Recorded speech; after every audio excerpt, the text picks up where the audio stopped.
everybody, welcome back. Today on the show, we have Jon Bregel, founder of Variable. Variable was founded in 2011 as a full-on production company. They were super successful, based in New York City. They closed up shop in 2019, and then in 2022, Variable was relaunched by Jon as a wellness community for filmmakers who are eager to live well while pursuing career goals, to quote their website. Jon's a great guy. I've known him for many years at this point. I met him first when I was getting started in film, and we've been able to keep in touch off and on.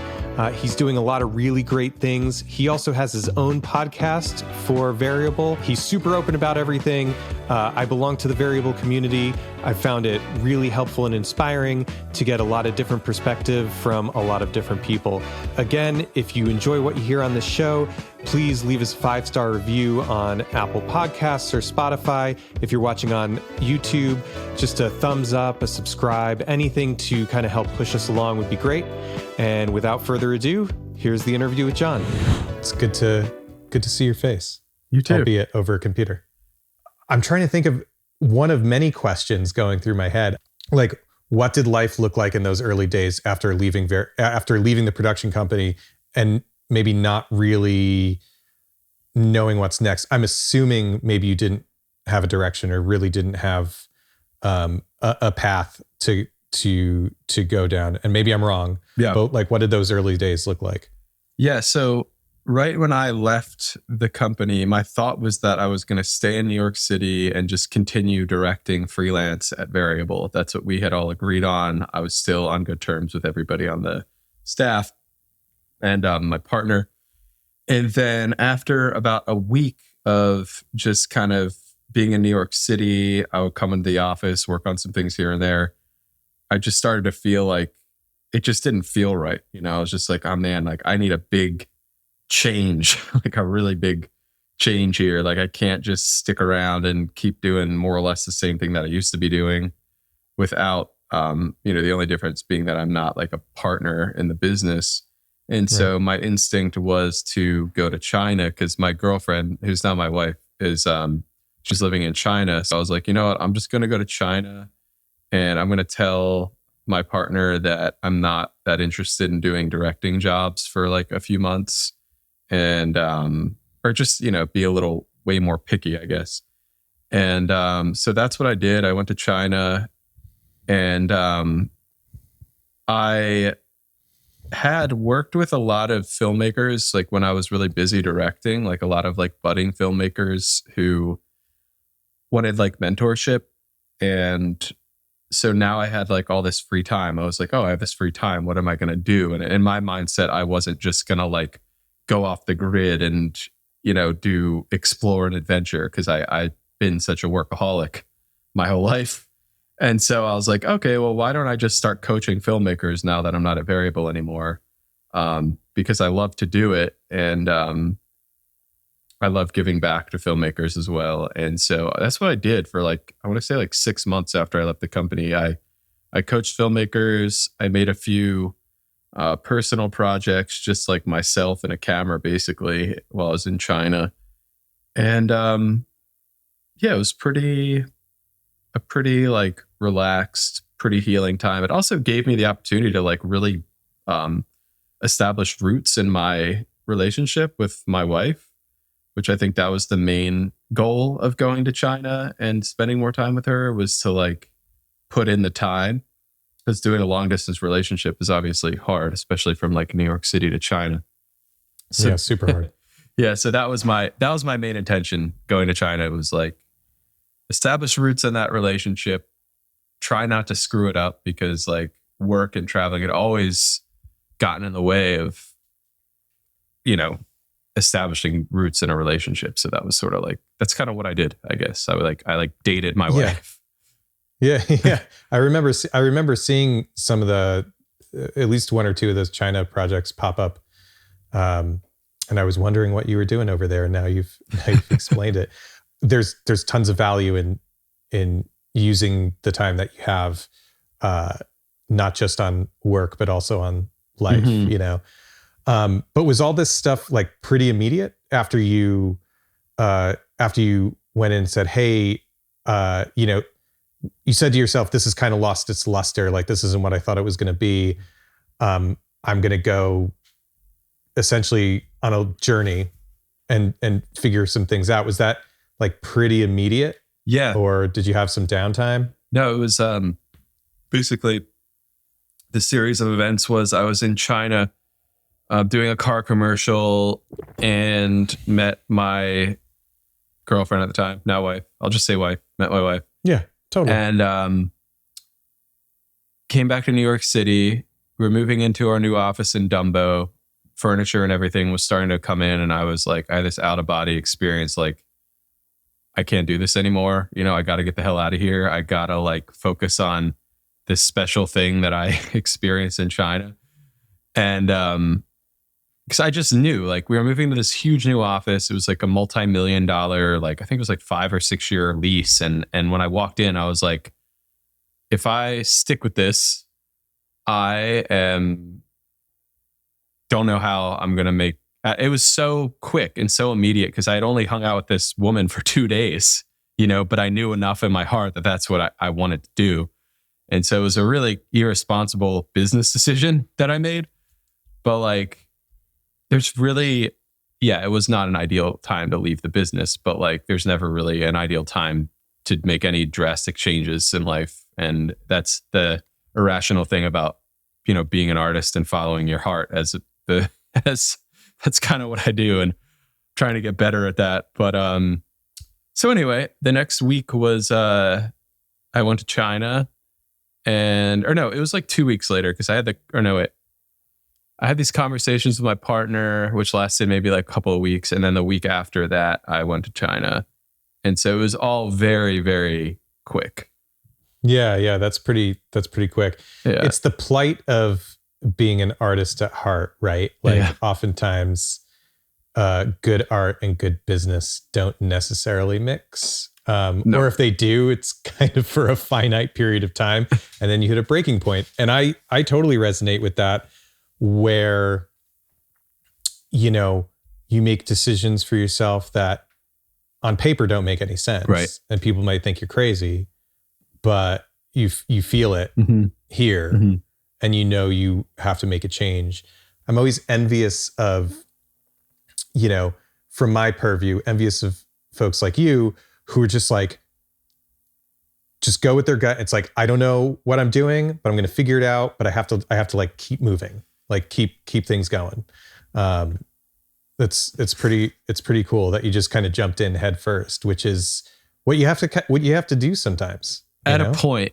I feel like at a point, because for me, it's like I didn't listen to my gut for so long.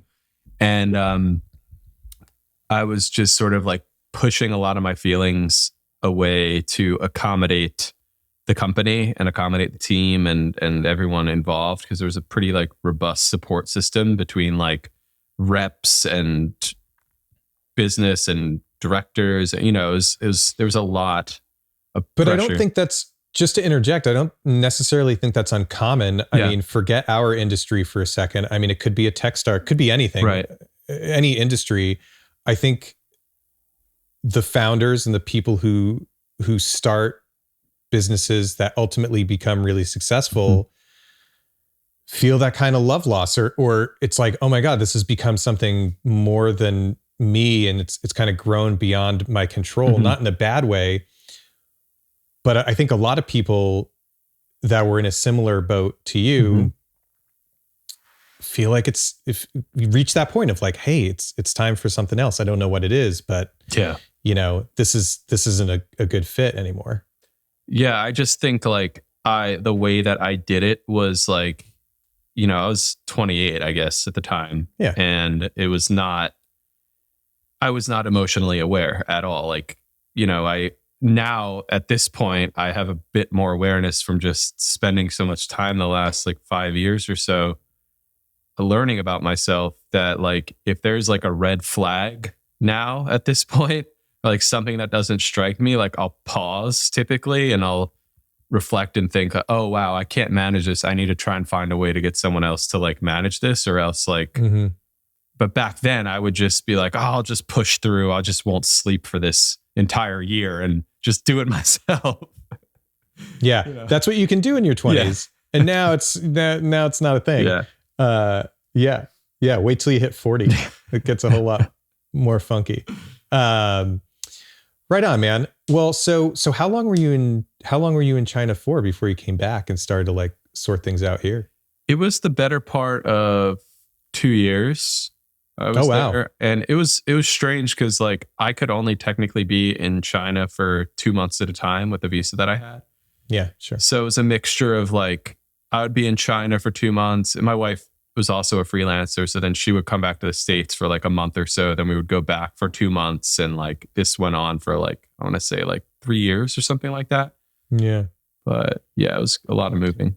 How are you supporting yourself? Like what does daily life look like for you at that stage? Mm-hmm. I mean, like financially, whether you're in China, I think part of it, yeah. Like how are you supporting yourself? I mean, I know you had mentioned earlier you could float yourself for a little bit, but I mean that goes quickly, and so I think a little bit is how are you supporting yourself financially, mm-hmm. and then I think the second part of that is in addition to just being able to quote unquote pay the bills, it's like how are you. Like, where are you at kind of mentally and emotionally with like your new reality? Because like what we still haven't gotten to, and we can push it down the line a little bit, is like, cool, you've made this change. You're really digging in with your wife. Mm-hmm. You're traveling, doing all this, but like, what's going on? Mm-hmm. Inside, mm-hmm. Like where are you, like, what are some of the things you're wrestling with, like as a creative? Yeah. Does that make sense? Yeah. And it's kind of a 2-part question. I mean, yeah, but they go completely hand in hand. Cause I think, sure. Leaving the company and burning out from directing, it was like a huge identity crisis. And I was aware that I was going through something really confusing and challenging.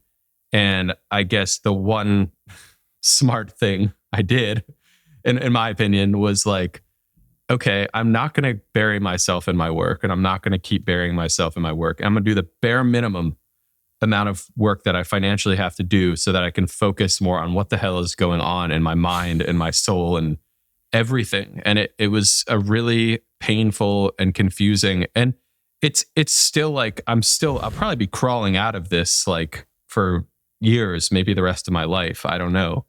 There's no such thing as a quick fix. Yeah. So, yeah. I mean, I did some pretty serious damage to myself in my 20s. And so, yeah, financially, it was like I was coaching filmmakers for the first year, and then I had a little bit of money from when I had left the company. And then I would do a few jobs. I don't know how many, maybe like 3 to 6 jobs a year or something like that, whether it was directing or DPing, and just trying to find like the lowest stakes opportunities that I could do, and being really careful to the point where, I would ask so many questions before most of the jobs that I would get asked to do that like I think a lot of people just didn't want to deal with me anymore. And I kind of like, I joke about it, but I kind of like sabotaged my own career a lot, like over the last like 5 years or 4 years, because of my process of like looking after myself, where it was just like, I think I spoke to maybe like, it was like 7 different directing reps at one point in this like short period. And I would go into each call prepared with like this laundry list of like questions and notes. And I think most of them thought I was crazy.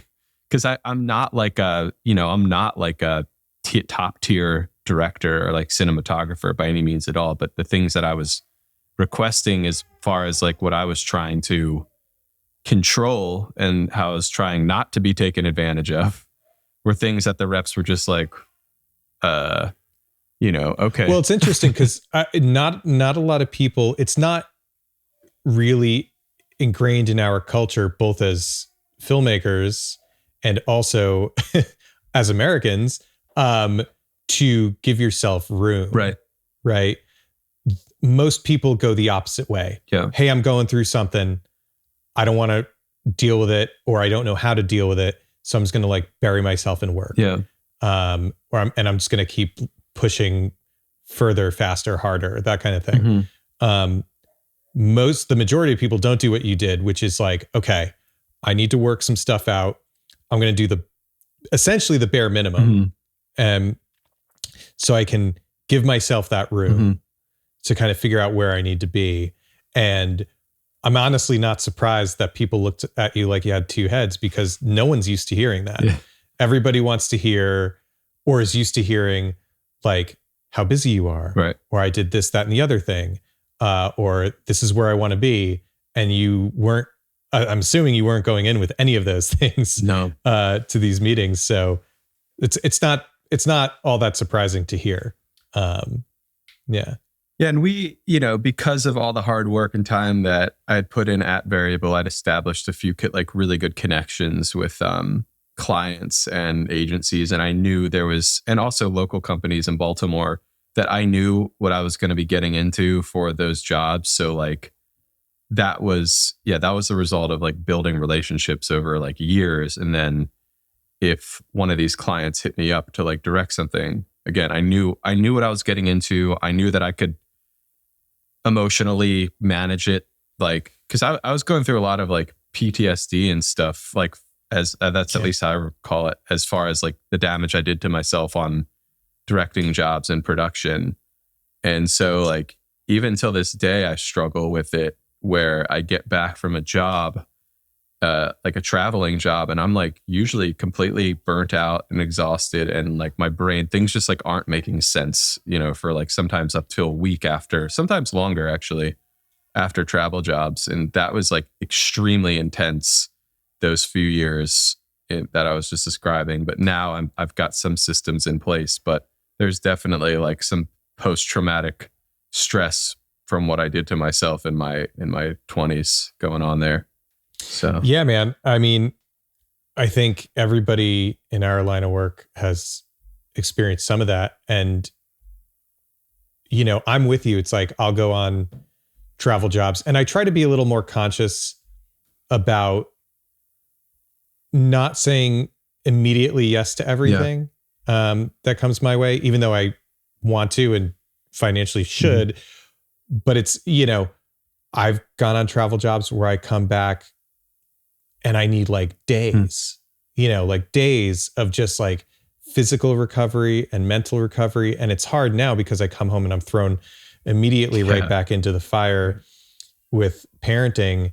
And all this is to say that it's like, it is definitely a real thing that, again, I don't think a lot of people give the time of day to. So when did Baltimore happen? So that happened, I actually got a mortgage on a house. This was, I want to say like 6 months before I left. Because my plan before I left Variable was like, I was going to move back to Baltimore and like just be remote. That's where you're from originally? Yeah. Okay. And the other thought there too was like, I'd become aware of how expensive New York was. And there was like, the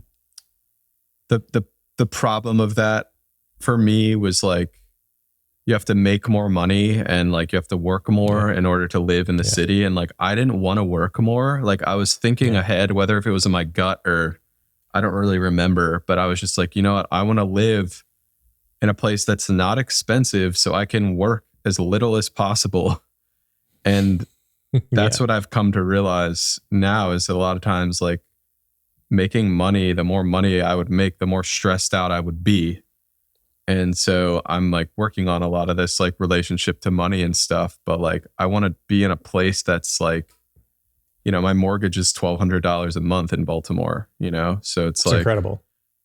And like also the other side of it too, and this whole journey is like my wife comes from what we would consider poverty. Like she grew up on a farm in the middle of China and like this like just super humble upbringing. And like, so her experiencing like her joy and what brings her joy and like her values. And she's been so supportive of me of like guiding me through these decisions to turn down opportunities and to turn down money for the sake of like my own and like our well-being.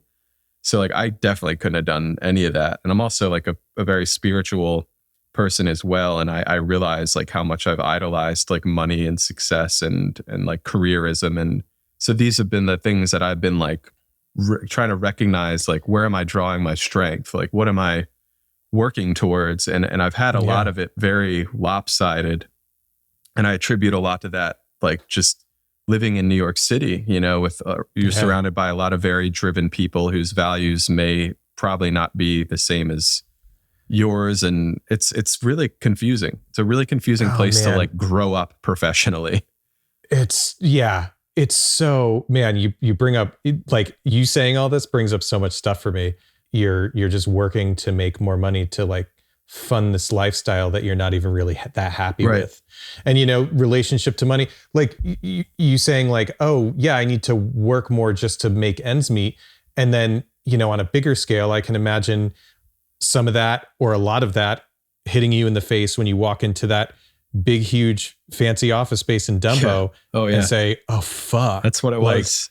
We have to bring in so much money just to pay for this. And I know what the rents are like down there. It is wild. Yeah, it was. Yeah. So I get it, man. Like just the city living specific to New York, but I think a lot of major metropolitan areas are like this. It's like the relationship to money is so skewed and weird and not really not realistically in line with what it should be. Yeah. You know? Yeah. So, and we're still in New York State, so we, you know, it's expensive here, but it's fine. We're still paying less than we were in the city. I think it's like the New York City thing. It's also so much about just like the energy and the momentum of that city, how it can be so. It was really hard for me to like really grasp what was truly important in my life because everything is just always moving so fast. Always. And it's like to try and slow down in a city in New York, like New York City or a city in general. I'm actually going through this in Baltimore right now. Like we're considering now moving out of the city and into the country because I realized like I left New York City because I was feeling so overwhelmed and burnt out. And now after being in Baltimore City for like 4 or so years, I'm like, man, I need to take another step even further back. So it's interesting, like that the impact that energy and movement and sound and all these things can have on. I'm also like ADHD as they come, and so it's really hard to focus. Oh yeah, man. I'm pretty sure I have like a bunch of undiagnosed stuff where it's like if I can stay on task for like an hour, it's an accomplishment. Totally.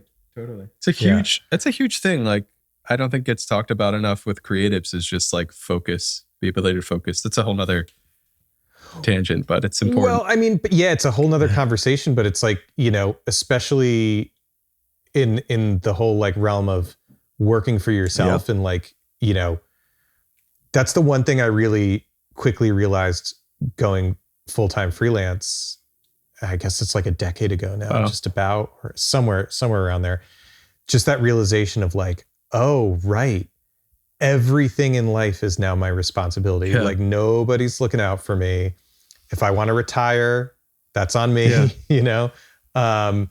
It's simultaneously horrifying, but can also be very empowering to have that level of, I want to say control, but not in like the control freak kind of way, but just like taking ownership of your own existence, I think can be very empowering. Yeah. So I guess let's move into like what Variable is now, but like, when did you get this like seed of an idea to, well, I have two questions. The first one is, where did this idea come from to build this, this like wellness community? Because when I first saw it, like you and I have not talked in a long time. And I first saw, I think it was an Instagram post on the Variable account. And it was basically like teasing that something was coming. I'm like, holy shit, what is going on? Like I knew Variable wasn't around as a production company, but I'm like, what's happening? I was very, very curious. So like, where did this whole impetus come from to build this community? And then how are you able to use the name Variable? I'm so curious about that. So the impetus was actually I'd taken a 2-month sabbatical. This was when trying to think, this was probably like 4 years into the business, just like really burnt out. And I took a 2-month sabbatical. I was just driving around the country in a van and like sleeping in parks and stuff like that. And I remember I was on this long stretch of highway and I was just thinking, like, what if there was something like an Alcoholics Anonymous for filmmakers, where we could just like get together in a room and like sit around in a circle and just like share our feelings, our frustrations, our joys, our whatever. And I was like, that'd be pretty cool. And yeah, it's just an idea that it just kept coming back to me like over the years. And I've talked to different people about it, and there's been like different renditions and things, but none of them ever came to be. So it wasn't until about like a year and a half ago that I was talking to my old partner about this, and he still owned Variable like as a company, but it wasn't actually like a production company. He just owned like the IP, I guess you could say. Yeah, sure. And he was really gracious with like supporting me with the idea, and he had a lot of experience with like Mighty Networks and other like automated systems, and he essentially helped me set up the business and then gave me the name because he didn't have any ideas for what he wanted to do with it. And so this is also an expansion of the coaching work that I've been doing too, because I've done a lot of coaching work that's like very rooted in values, like personal values. Yeah, I didn't know you were doing that. And now that I know that, it seems like a pretty natural progression to get into something like this. Yeah, because I was also, this was maybe like a couple of years ago, I was going to start like some more, it wasn't going to be a Mighty Networks, but it was going to be a space where like all of the coaching clients could like connect and encourage each other and stuff like that. And so yeah, this Mighty Networks community, when Tyler showed it to me, was talking to me about it, I was like, oh, this looks great. You know, this is perfect. And so that's kind of the, yeah, that's kind of where we are right now. Yeah. And so this idea kept coming back. It's like a bug in your ear, just like, okay, this should be a thing. This should be a thing. Was there any kind of like moment of enlightenment where you're like, okay, I'm just gonna do it. I'm just gonna set it up. Or was it just like gradually over time, this is a thing you wanted that nobody was doing, and you thought it was something you could take on?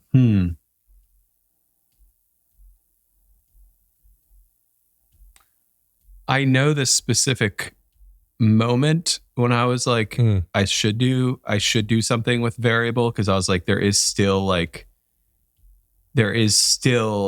a way to make some type of like positive impact in the industry. Because I knew like, you know, we still had a following and all this, and I'd started talking with Tyler, my old partner, a little bit about, you know, trying to encourage him to do some coaching work, et cetera, et cetera. And then one night, it was probably like a year and a half ago, I was like, oh, why don't we just take Variable and turn that into like a coaching and wellness community and just like relaunch it through the Instagram. And it was all the ideas. I wrote everything down in my notebook in about like 30 minutes or something. That was like it was like a page full of notes, and that's essentially what it is right now. And but yeah, I wanted to relaunch Variable with a new purpose, because I just thought there'd be a unique opportunity to kind of give people like a look behind the curtain, and we could all have more honest conversations about, you know, like what it means to be a filmmaker, or how do you do it while sustaining your wellness. I thought it'd be like a good story, I think. Yeah. It's really interesting. We're like, you know, for me, when I'm like trying to knock around ideas, so, you know, you struggle and you wrestle with things, and like sometimes things aren't like flowing. And then when you get the really good ideas, it's kind of effortless, right? Like you basically mapped out this whole thing in 30 minutes. Yeah. And it's kind of as you imagined it in that 30-minute session now today as a living, breathing thing, which I think is super cool. So, the fact that it came so easily kind of tells me that, it was the right move, Yeah. And it's like a collision of so many ideas and timing and, conversations with like my wife and my therapist. I mean, it'd been like brewing in. Another example is like, I just decided on a whim, basically 2 weeks ago, that I wanted to go to Europe for a month in September to like October or whatever. And it was because there was like so many different reasons. Like it seems fast, like these things seem like they develop fast, but I believe that they're like brewing within us like for months and years, sometimes decades. Agreed. And then it's like, I have to do this. This makes sense for every single reason that I believe in. And I can't think of one reason not to do this that is not irrational. Yeah. So that's a similar example as like variable. It's like, why would I not do this? Right. Well, and listening and being in a place where you're not silencing that voice, you're letting it through and acknowledging it. Yeah. And acknowledging these things in yourself is like a huge step. That's a huge step. Being good with yourself and being good with where you're at and being more open to yourself as a human being is like not easy to do, especially in our business where, like we've mentioned multiple times, it's like just work, go till you burn out. Pretend to rest for a little while, come back. It's wild. It's kind of a wild life. So, getting to the place of like self-acknowledgement, I think is really important, and might seem like not a big deal, but I think it's a bigger deal than it sounds like. Does that make sense? Yeah. I mean, this is something I've been thinking about a lot recently as I've seen a couple of things manifesting that I've just been like pouring this mantra into for the last couple of years, is like this idea of just like having faith in good works and relationships, that like things will blossom. And if you just like water the garden a little bit each week, like things will grow. I think the challenge with the production industry for me is it's like such a highly reactive, like high stakes, high demanding, competitive industry that it doesn't necessarily correlate well with like a long-term vision of like being patient and growing slowly. It's always just like quick. You have to say yes now or you're going to lose the job. That's sort of my experience. Exactly.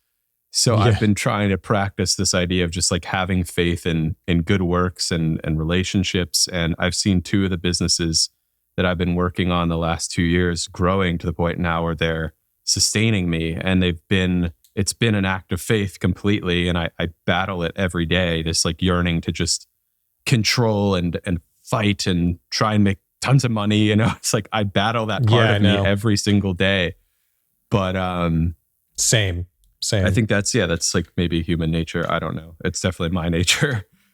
But just trying to be more patient and believe that the work that I'm doing is meaningful and valuable, and it serves a purpose. And I mean, having confidence in self, having confidence in yourself, and like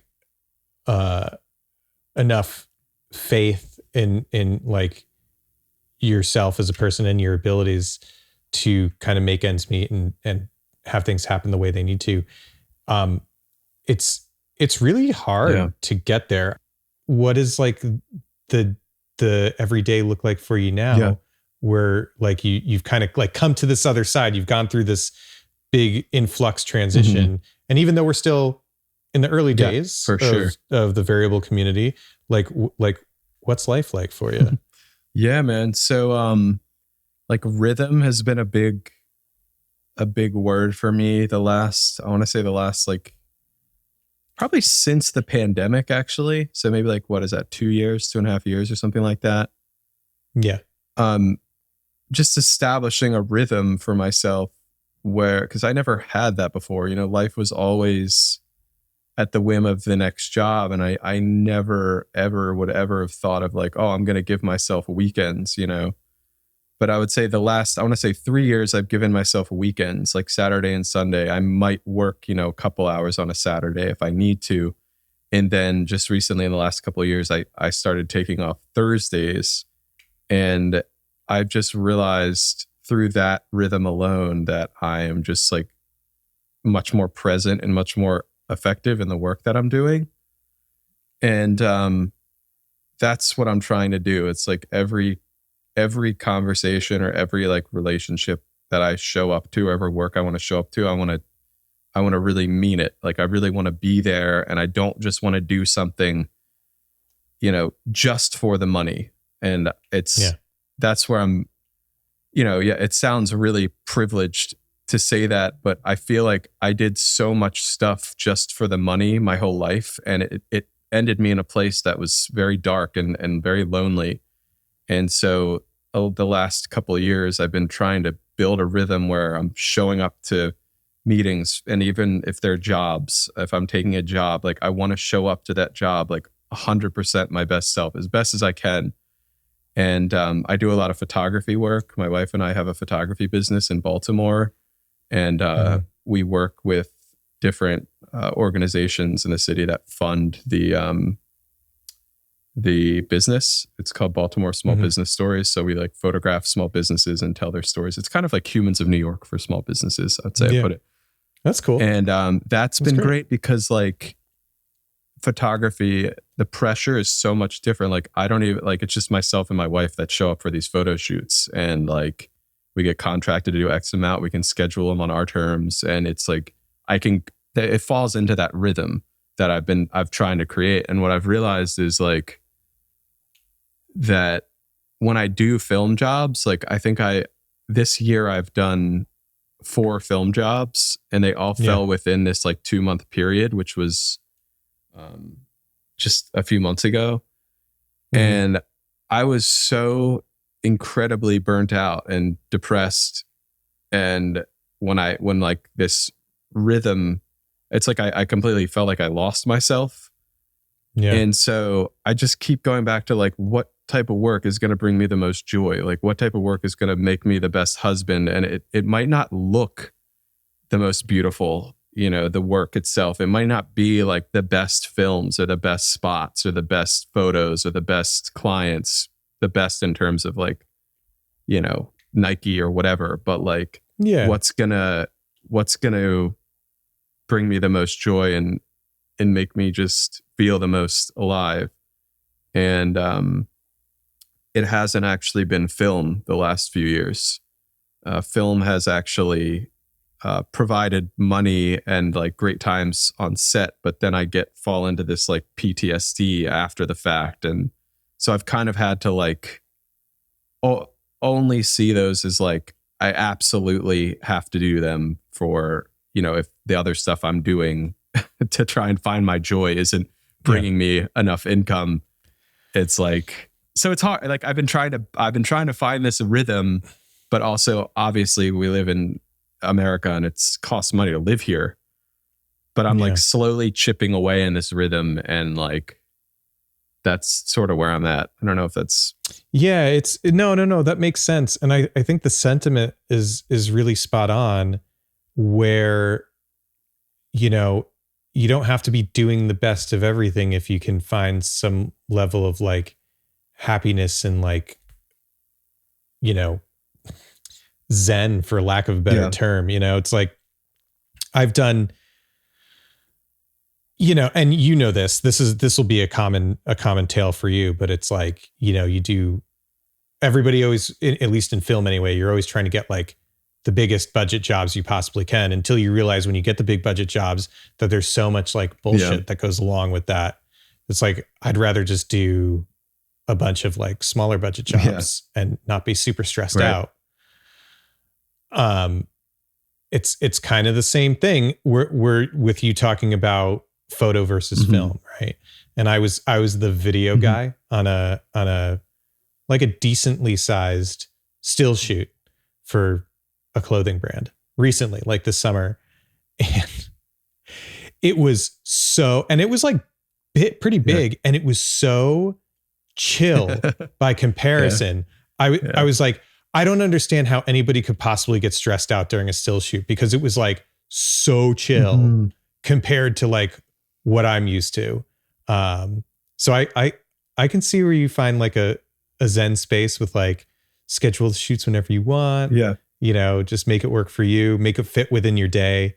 Yeah, I think that's really important. I think it's the sentiments right on.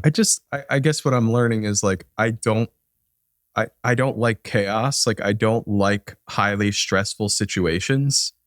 And like, I grew up in a pretty chill home environment. Like, my dad's very relaxed. My mom is very supportive. And stress doesn't do anything like that. Like, I can handle stress. Like, I know how to work my ass off. But like, if I had a choice whether to be in like a chaotic, stressful environment and not to, I would choose not to. And well, that also comes with like life experience, right? Yeah. The older you get and the more time that goes by, it's like you're able to balance your ambition with, you know, what makes a sustainable life for yourself. Yeah. And I don't think like the chaos might be like a strong word. Like, sure, there have been some times where like shoots are very chill. Like, I've done a lot of shoots that have been very chill. I think a lot of it is the energy surrounding the shoot itself. It's 100%. like all the emails, last minute, this feeling. For me, it's like, you know, some people might be able to shut it off. But for me, if I'm going into a big shoot, there's millions of decisions that have to be made. And then not only is that, you know, I'm like walking my dog with my wife and like she's talking to me, but I'm not listening to anything she's saying. You're not there.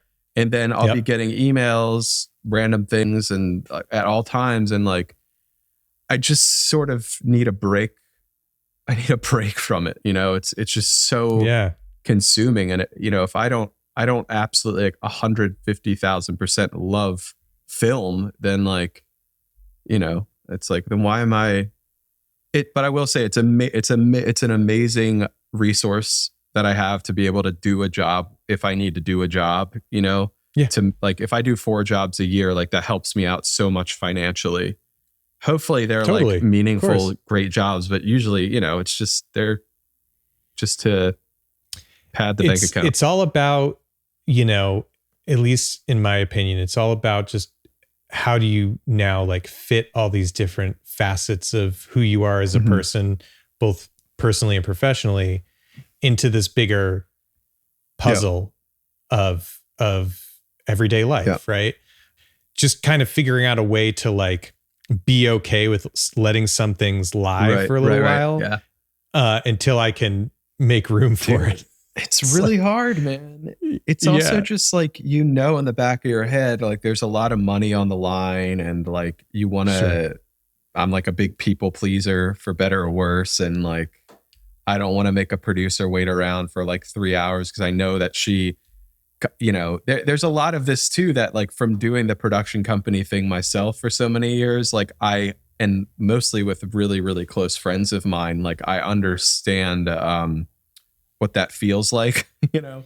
So I like invest too much in like the production team, like in my heart and my emotions. And I want to please everybody. But on the second hand, it's like, well, I gotta take care of myself. Yeah, but I think what's really cool is you've taken all these things, you know, both the positive and the negative things about yourself, right? And everybody's got them. And you've not only figured out a way to make them work for you, but you've also now built this community to have, you know, you've built this community kind of around that, to help other people that have been in a similar boat. And, you know, I think I would assume you're starting to see the fruits of that. I mean, at least from my experience, there's a lot of people that share a lot of similar thoughts and feelings that, you know, everybody's situation is different, but there's truth to the statement of like there's safety in numbers, and it's kind of like group therapy sometimes, which is great, which is great. I think it's something that a lot of people need, and I commend you for taking, how do I want to say it, like identifying the things that you need, and then like trying to pay that forward into the bigger filmmaking community. Thanks, man.